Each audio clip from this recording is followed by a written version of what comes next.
Hello বন্ধুরা, আজকে আমরা দেখব কিভাবে ওভেন ছাড়াই বাসায় ডিমের পুডিং তৈরি করা যায়। আমরা 3টা ডিম নিয়ে নিয়েছি, 2 টেবিল চামচ চিনি, পরিমাণ মতো লবণ দিয়ে ভালো করে মিক্স করে নিচ্ছি। এখন আমরা দিয়ে দিব 2 কাপ দুধ এবং দিয়ে আমরা ভালো করে মিক্স করে নিচ্ছি।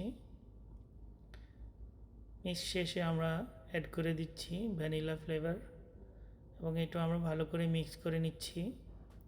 এখানে একটি পাত্রে গরম পানি দিয়ে পানিটা যখন ভালোভাবে গরম হয়ে যাবে তখন আমরা পুডিংয়ের পাত্রটা বসিয়ে দিব এবং উপর দিয়ে ঢেকে দেব 20 মিনিটের জন্য।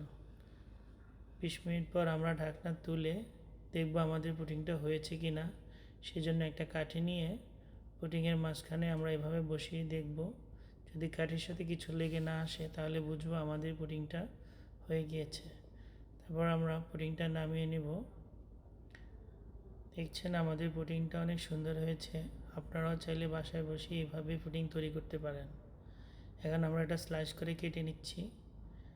আমাদের পুডিংটা অনেক সফট এবং সুন্দর হয়েছে।